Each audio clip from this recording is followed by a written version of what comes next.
This is Changemakers with Katie Goar, finding the right solutions for the affordable housing community.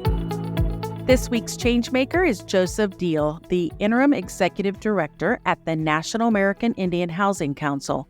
Their mission is to support American Indians, Alaska Natives, and Native Hawaiians in their self-determined goal of providing quality, affordable, culturally relevant housing.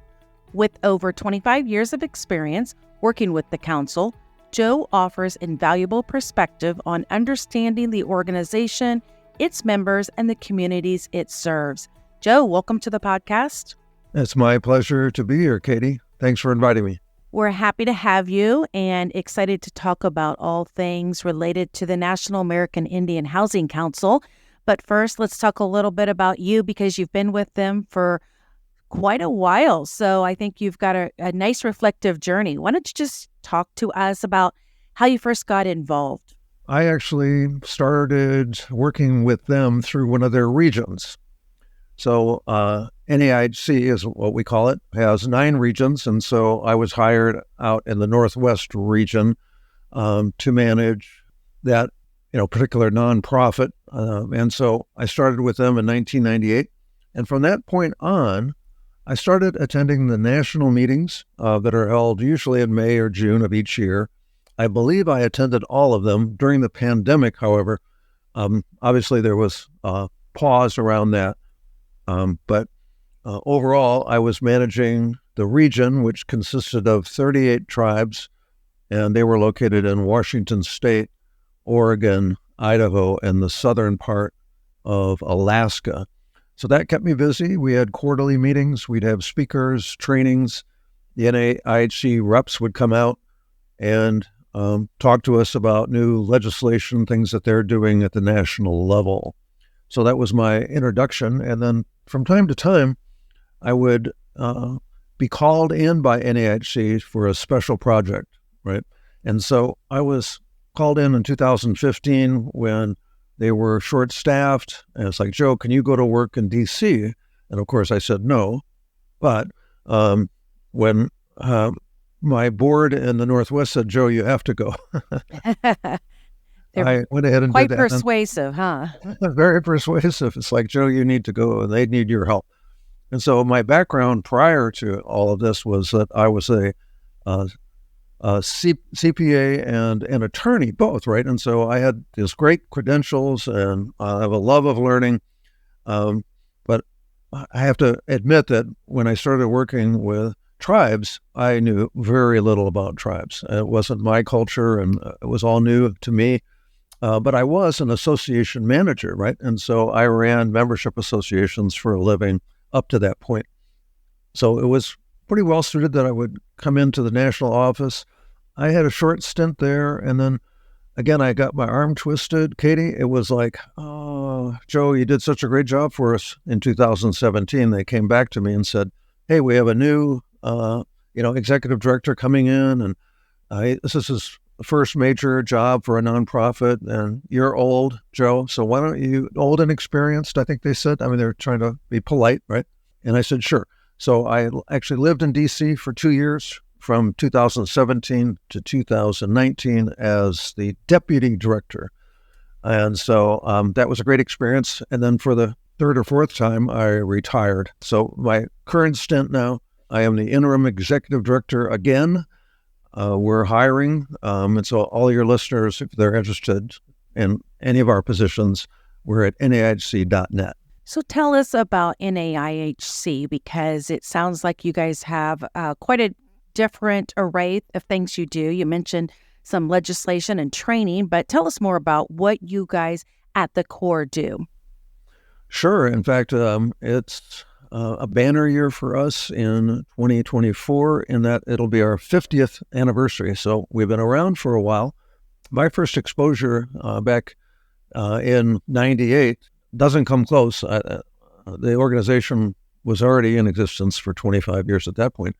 And so we're kind of excited about that. We have all kinds of things we do. Katie, just to kind of explain the structure, we're a 501c3, which technically is a public charity. And as such, we can, receive grant funds and serve our members that way. Although we're not a 501c6, which is usually what membership associations are. So we kind of have this unique role of being able to secure grant funds, which actually have been in the millions of dollars. And we also are able to have support for our members as well. The members pay a tiered level of dues every year. Most of them obviously are tribes throughout the U.S., Alaska and Hawaii as well.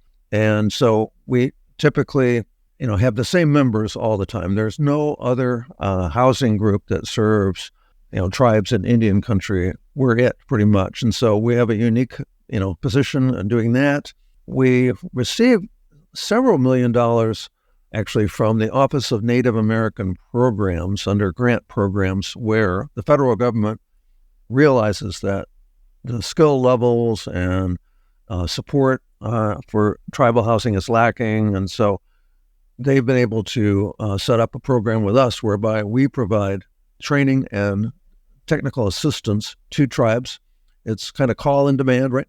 And so whenever a tribe calls the Office of Native American Programs and says, hey, we need a training on management of rental housing, then we or another contractor get the bid to go on site and train them. We also have 3 conferences per year. The big one coming up would be the one in June. It is our 50th anniversary, and we'll be celebrating that as well as entertaining around 600 to 700 of our members. In February 5th through the 7th, we are having a legislative conference. And what that is, Katie, is where our members come in and we arrange for them to meet with their members of Congress, right? One-on-one, face-to-face. They're able to share with the federal government, because we're talking about government-to-government relations here, right? Each tribe is a sovereign entity.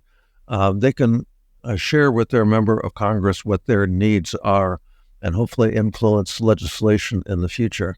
Last but not least, Katie, and I won't belabor this too much because we have a lot of stuff going on here, is our annual legal symposium.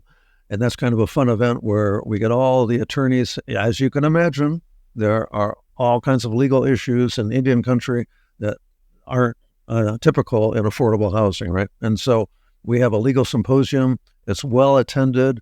I think we had, I think our peak was about 700. We usually have between 350 to 500 though.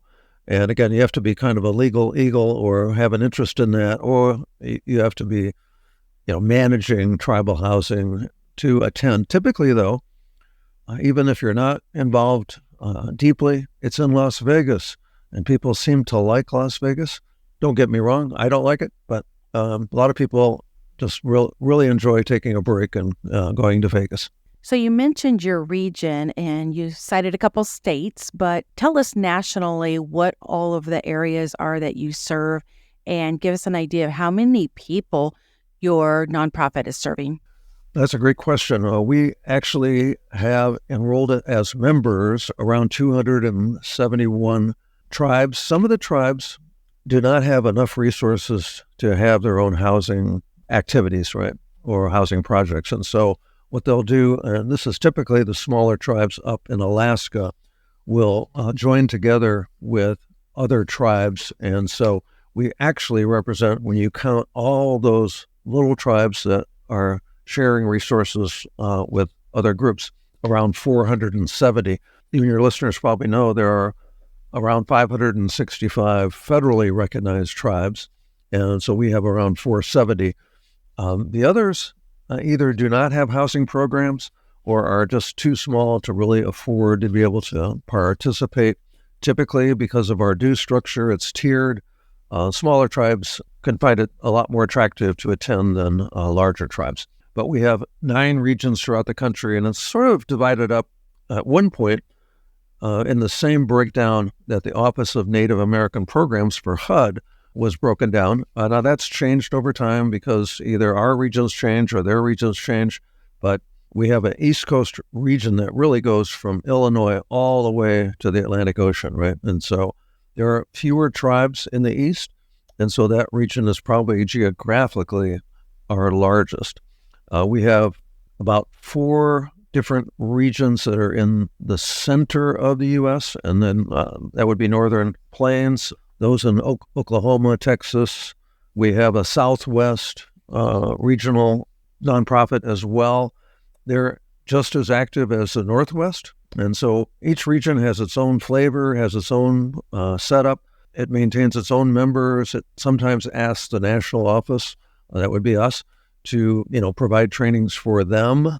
And so that's another way that we can kind of collaborate and share with our tribes the various different cultures and the way that other tribes do housing. So I believe the most populous one would be the Southwest, followed by the Northwest.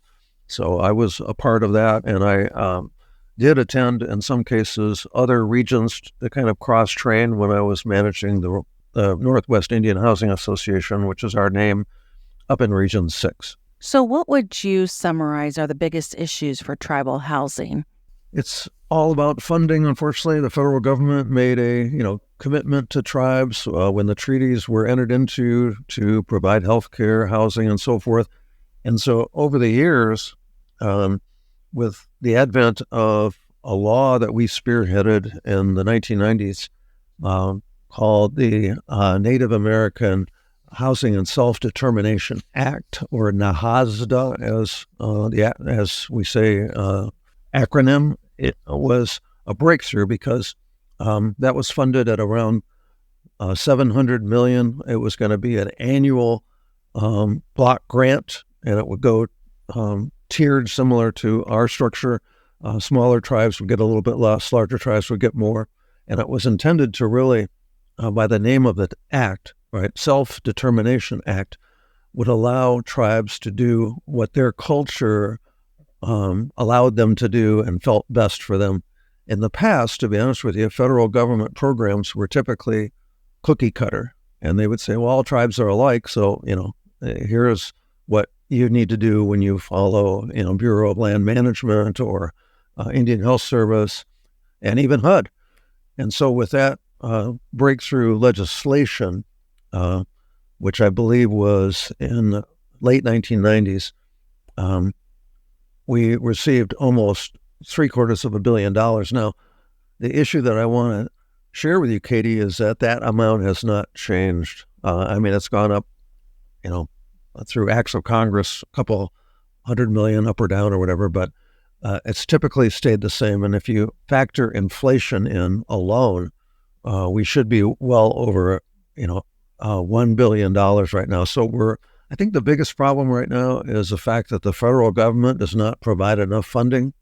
Some of the tribes have, entered into some different enterprises, gaming.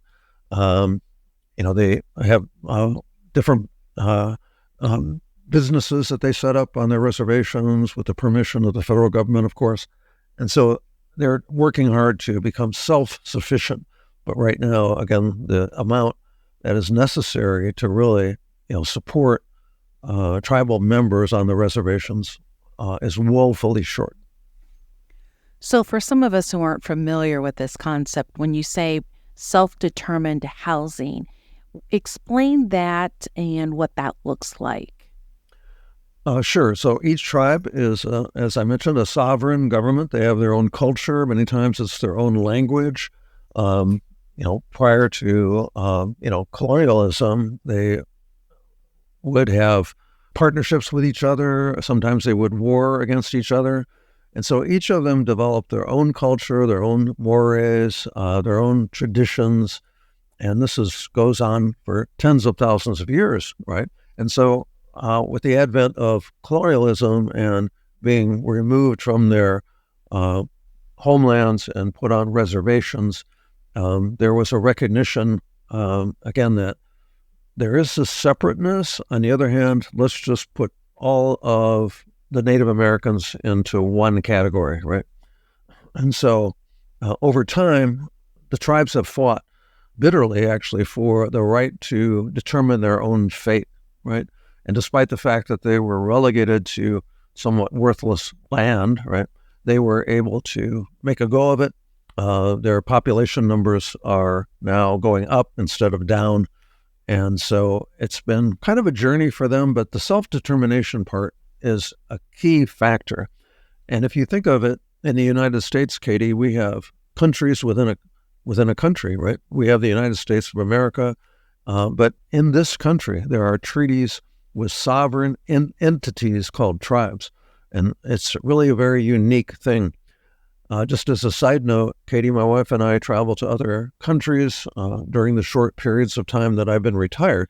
And what I found is that when people in China would ask me, oh, what do you do back in the U.S.? Oh, I work with tribes. They always say, even in India, Thailand, oh, we have tribes too. I go, oh, you do?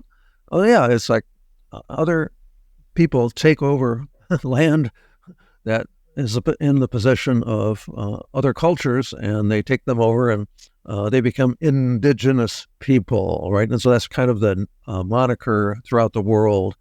In fact, I think there is a world like a global association for indigenous people and interests. I don't know if their housing is very active or not. As I mentioned, we focus only on U.S. housing, but it's so unique, Katie, that it's something your listeners, if they're fascinated in, certainly come and visit us in D.C. or go to our website to find out more. And that website, once again, is NAIHC.net. Okay, Joe, hold on. We have to take a stop here, but next on Changemakers with Joseph Diehl, the Interim Executive Director of the National American Indian Housing Council, Joe shares his outlook for the year. Keep the fight going. Talk to members of Congress. Tell them what you need. Expand the low-income housing tax credit program, which supplements the housing block grants. And so that's our mantra for 2024. Thanks for listening to Changemakers with Katie Goar. To find out more about Katie, go to quadel.com. That's QUADEL.com. This has been a production of Forbes Books Radio.